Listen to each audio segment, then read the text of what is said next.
I want to talk about something. Kemi Badenoch drops another bombshell on UK citizenship. Another major immigration policy shift in the UK.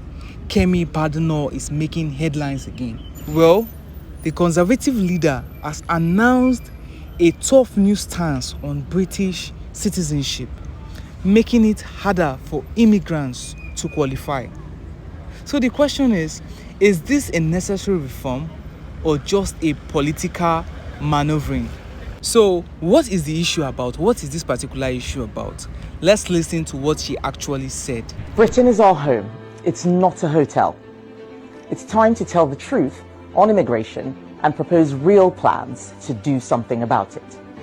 I want to reduce immigration and make living here actually mean something. We need to change the way our immigration system works. So I'm announcing that the Conservative Party is going to do the following things differently. 1.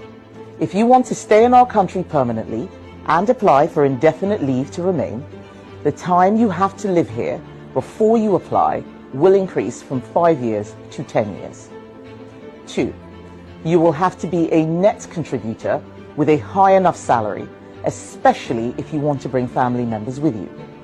And if you've got a criminal record, you're banned. 3.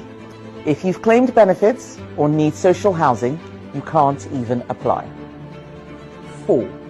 We will increase the time before you can apply for a British passport from 12 months to 5 years, meaning it will take a minimum of 15 years to start an application. 5.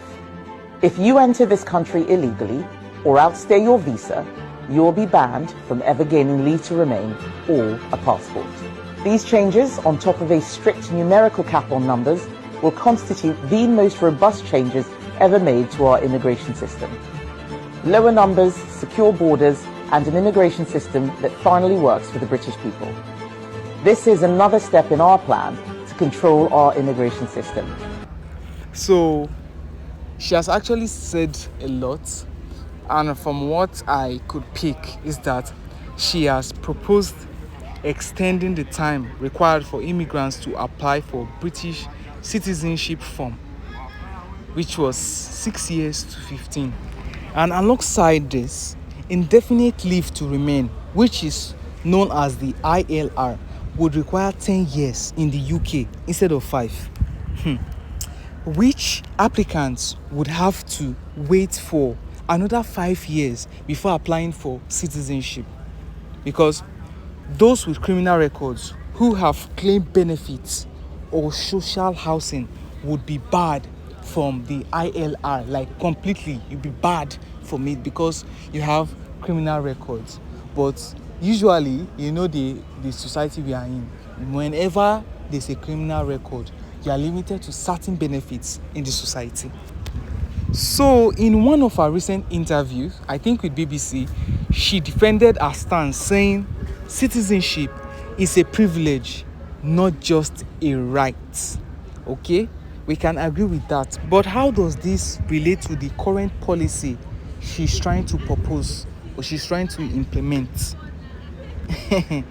Because she also argues that the current system acts as a conveyor belt to citizenship, allowing too many people in too easily, like straining public services.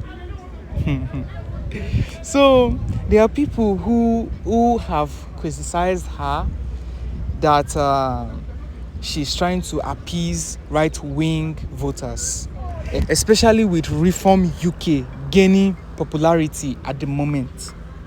Some see this as a political move rather than a genuine effort to fix immigration. You know the way this politics works. You try to do something, most people, they try to do something just to their own advantage. That's how it is. They neglect the fact that there are people who would actually suffer from their actions. So why does this thing I'm talking about, why does it really matter? This policy shift could significantly reduce the number of people gaining British citizenship, but at what cost? Will it reduce net migration as this woman hopes? Or will it create more hardship for legal immigrants trying to build a better life in the UK? Because these are questions we should ask ourselves. It's not just Africans that this will affect. Immigrants, as long as you don't belong there. What's your own view? So, and looking at it, with a general election on the horizon, is this another political strategy? Because all this is, again, we know how this works. This again. So I'll be going through some comments on the Facebook to know what some people feel. So speaking of comments, I actually took some comments from Facebook, and one of the comments is, our stance makes sense based on the current situation in the UK with an apparent overpopulation of immigrants as opposed to when she was born there. So this is this person's view. Okay, let's move to the next comment. And the next comment, this person says, this girl really doesn't want to win. She's forgetting immigrants have a good number of eligible voters capable of changing the status quo for her. So this is another angle. Looking at it from this person's view, this is what he or she feels that, okay, this is what I'm trying to point out. So the next user says, this is why Africa cannot grow. When an African gets an opportunity, he or she tries to block the same opportunity, he benefits from others.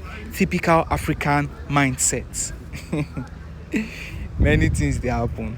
It happens. Even in our political sector, it happens. For instance, there are some people that will tell you, abroad is bad, abroad is difficult, it is difficult to get job, but still yet they are there, like they are still living their life abroad, and they'll tell you, it's difficult. It is difficult. Why are you still there? Come back home now. Come back home that you are getting it clear. So the next comment says, she's trying everything possible to please the white folks. You like it or not, racism is real. Nobody will appreciate you no matter how much you do. Only your roots will. I guess most of these comments are coming from Nigerians, because now them they always vex based on the fact that she is a Nigerian as well. You see the name, but she was birthed in the UK. Her mother moved there. According to the story I heard, her mother moved there and she was birthed there. So I have actually shared just few comments with us. I really don't want to talk much because I don't want this thing to be too long. I also want you people to express yourself on the comment section. Like, talk about what you feel about this issue. So with time, I'll be talking about more events. I talk about random things, but follow me for more at the Apollo's Gallery. So, subscribe on my channel as well. Thank you very much.